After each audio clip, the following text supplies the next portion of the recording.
안녕하십니까 동역자 여러분. 오늘은 또 구원의 과정 네 번째 시간입니다. 첫 번째로 무엇이었습니까? 하나님의 부르심이 있어야 된다. 소명이죠. 소명. 하나님의 부르심에 대한 확신. 하나님이 나를 선택해 주었다. 하나님이 나를 부르셨다. 소명. 두 번째는 그 다음에 두 번째 있는 게 뭡니까? 중생이죠. 중생. 새롭게 되어지는 거죠. 새 사람이 되고 이거를 거듭남이라고 말해요. 중생의 과정. 근데 그 중생의 과정은 내가 모를 수도 있어요. 내가 모를 수도 있어요. 그리고 이제 세 번째로 보여주는 것은 회개. 회개라는 것은 하나님께서 역사하셔서 이거는 우리가 압니다. 내가 진심으로 하나님 앞에 회개했는지 안 했는지 그거를 알아요. 그 회개하는 그 순간에. 그래서 우리가 예수 믿을 때 반드시 필수적으로 따라야 될 것이 회개라고 말씀을 드렸고, 근데 이제 시간이 지나고 나면 뭐 그때는 내가 하나님 앞에 진실로 회개했다고 생각하는데 한 10년, 20년 지나고 나면 흐려질 수는 있어요. 조금 흐려질 수는 있지만 그러다가 또 이제 말씀 듣고 또 회개가 이루어지는 경우도 있죠. 네, 회개는 딱 한 번, 구원에 대한 회개는 딱 한 번이고 사람도 느끼게끔 역사하신다. 자, 오늘 이제 네 번째로 뭐냐면 믿음에 대한 이야기입니다. 믿음에 대한 이야기. 자, 믿음에는 여러 종류가 있습니다. 첫째, 역사적인 믿음. 이 말은 뭐냐면 그냥 역사적으로 믿는다 이 말이죠. 역사적으로만, 역사적 사실로만 믿는 거예요. 그래서 이거는 이러한 믿음은 진리를 진지하게 받아들이지 않고 진리에 대한 진정한 관심을 나타내지 않는다. 우리가 그런 거 있잖아요. 예수님께서 역사적으로 계셨다라는 것을 나는 믿는다. 이게 바로 역사적인 믿음이에요. 예수님이 나는 부활했다는 걸 그 역사 기록을 믿는다. 이게 역사적인 믿음이에요. 근데 우리가 말하는 믿음은 이런 믿음이 아니죠. 이건 진실한 믿음이 아니고, 두 번째로 일시적인 믿음이에요. 중생한 자의 마음에는 뿌리박지 못하는 것이고 양심의 어떤 자극과 감정의 흥분으로 종교의 진리를 받아들이는 것이라고 할 수 있다. 일시적인 믿음, 그 순간에만 내가 믿어지는데 다시 또 돌아서면 믿음이 없는 모습. 돌밭에 떨어진 그런 믿음이라 해야 될까요? 돌밭에 떨어지는 그 믿음. 그래서 결국에는 조금 흥분하면서 그 집회에는 뭐가 막 흥분하면서 뭐가 믿어지는 것 같은데 또 시간 지나고 나면 뒤돌아서면 믿음 없는 그런 모습. 이게 바로 일시적 믿음. 세 번째, 이지적인 믿음이에요. 이지적인 믿음. 개인적인 확신이죠. 확신을 하는데 나는 확신한다 하는데 실제로 보면 그게 그냥 개인적인 어떤 신념에 불과하고 시간이 지나면 이것도 진짜 믿음이 아닌 것이 드러나죠. 느낌으로만 믿는 믿음. 그래서 역사적으로만 사실로만 받아들이는 거, 일시적인 흥분으로 그냥 믿는다고 생각하는 거, 어떻게 보면 또 머릿속으로만 내가 확신하는 거, 이것이 바로 믿음의 종류이긴 하지만 진짜 믿음은 아니고, 진짜 믿음은 뭐냐? 구원적 믿음이에요. 인간의 마음속에 자리 잡고 있으며 또한 중생한 생명의 뿌리를 내리고 있다. 중생의 밭에 뿌려지고 점차적으로 능동적으로 믿음이 이루어진다. 복음 진리에 대한 개인적인 확신이며 하나님의 약속에 대한 진실한 신뢰라고 할 수 있다. 그래서 구원적인 믿음은 하나님의 복음에 대해서 확신이 있어요. 하나님 말씀에 대해서 확신이 있고 또 그 말씀을 신뢰합니다. 예수 믿으면 구원 얻는다, 죄사함 받는다, 영생을 얻는다, 하나님 자녀가 된다. 이것에 대한 확신이 있어요. 나는 하나님의 자녀라는 확신, 죽으면 천국 간다는 확신이 있더라 이 말이죠. 그래서 우리가 말하는 것은 바로 구원적인 믿음을 의미하는 거예요. 구원적인 믿음. 역사적인 믿음을 성경에서 보면요. 사도행전 26장 27절 28절 아그리빠 왕이여 선지자를 믿으시나이까 믿으시는 줄 아나이다. 그래서 바울이 말하죠. 아그리빠 왕이여 당신은 선지자를 믿습니까? 당신이 믿는 줄 압니다. 그런데 이 믿음이 뭡니까? 역사적인 믿음이에요. 이 아그리빠 왕이요. 그냥 선지자의 존재를 사람에게 들어서 그 선지자라는 존재가 있었다는 것을 역사적으로 믿을 뿐이었다 이 말이죠. 야고보서 2장 19절 내가 하나님을 한 분이신 줄 믿느냐? 잘 아는도다. 귀신도 믿거든. 귀신도 믿는 것은요, 하나님이 계신 줄 믿는 거죠. 그냥 하나님이 계시다는 존재만 믿는 거지, 그 하나님의 능력과 하나님의 어떤 말씀을 믿지 않는 거예요. 그냥 역사적으로만 믿는 거예요. 역사적으로만. 일시적인 믿음. 마태복음 13장 20절 21절 돌밭에 뿌려졌다는 것은 말씀을 듣고 즉시 기쁨을 받대. 조금 전에도 이야기했죠. 돌밭에 뿌려진 믿음. 그때만 뜨거운 믿음이지만 되돌아서면 다시 원래대로 돌아가는 믿음. 일시적 믿음이에요. 요한일서 2장 19절 그들이 우리에게 나갔으나 우리에게 속하지 아니하였나니 만일 우리에게 속하였더라면 우리와 함께 거하였으랴. 지금은 없어요. 지금은 없고 옛날에 있었대요. 잠시 잠깐 있는 믿음. 잠시 잠깐 우리와 함께 신앙생활하는 믿음이고 지금은 믿음에서 떠난 삶은 일시적인 믿음이에요. 일시적인 믿음. 이제적인 믿음. 이르시되 너희의 믿음이 작은 까닭이라. 아주 작은 믿음. 작은 믿음. 겨자씨 한 알만 있어도 믿음이 있어 이 산을 들어 저리로 옮기라고 말하면 옮겨질 거다. 그러니까 생각으로만 믿는 거예요. 생각으로만.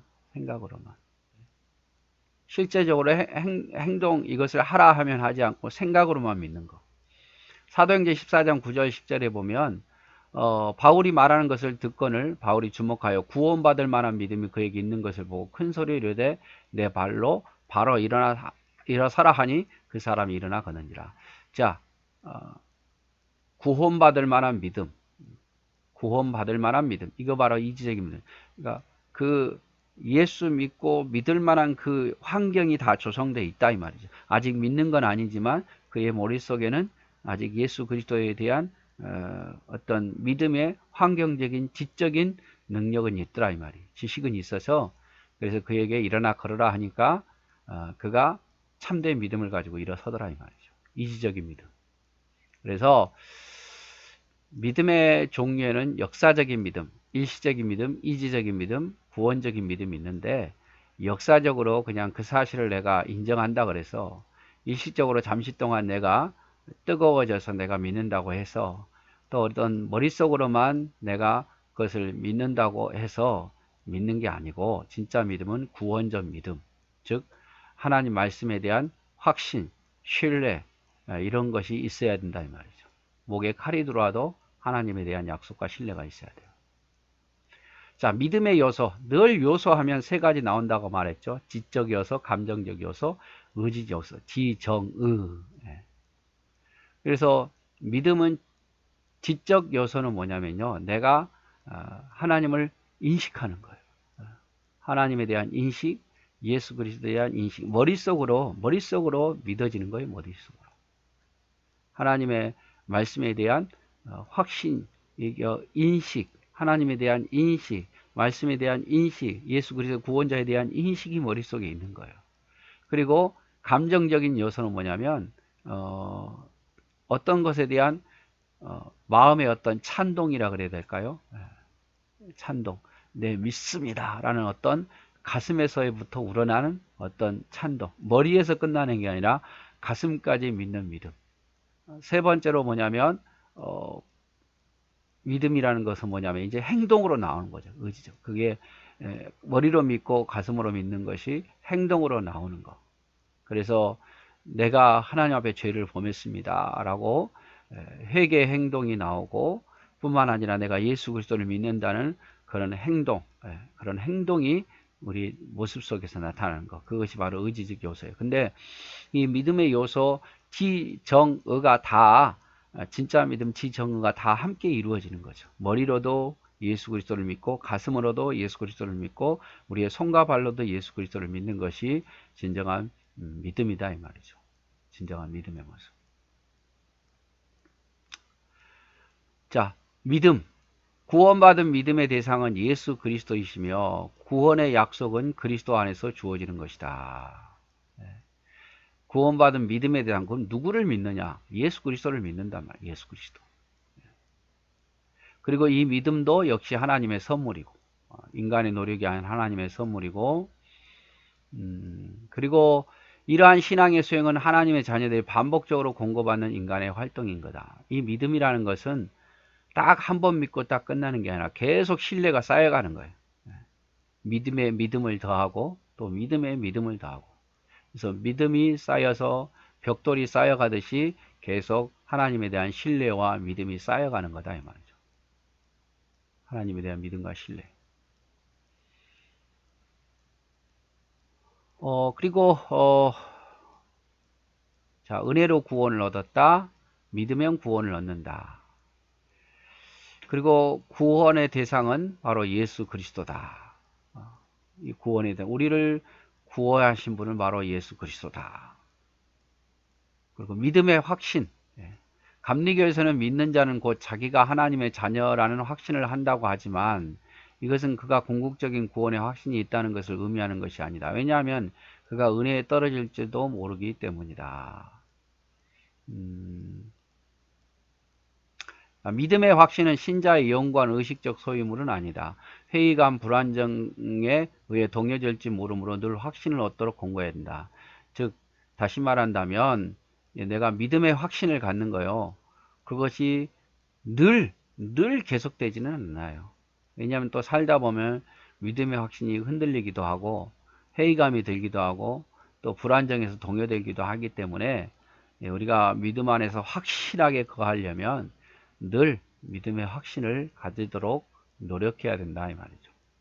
그래서 그가 아직 믿음이 없어서가 아니야. 하나님에 대한 믿음이 없어서가 아니라 믿음이라는 것은 이렇게 계속해서 우리가 뭐라 해야 될까요? 말씀을 통해서 그것이 늘 깨달아지지 않으면 또 흔들린다 이 말이죠. 그러니까 우리가 늘 믿음에 대한 확신을 얻도록 늘 말씀을 가까이 해야 되는 거죠. 그래서 기도함으로 하나님의 말씀을 묵상함으로 또 하나님을 위한 참된 어떤 신앙생활을 통해서 그 믿음의 확신이 점점 굳어지는 거죠.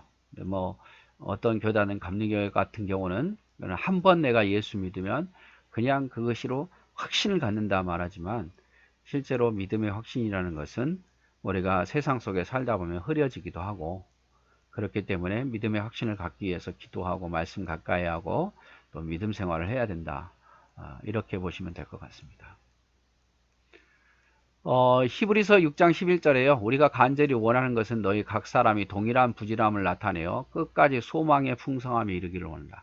끝까지 소망의 풍성함을 이룬다거나 믿음의 확신 안에 늘 거하기를 원한다 이 말이죠. 베드로후서 1장 10절에 그러므로 형제들아 더욱 힘써 너희 부르심과 택하심을 굳게 하라. 부르심과 택하심을 굳게 하라. 믿음을 굳게 하라 이 말.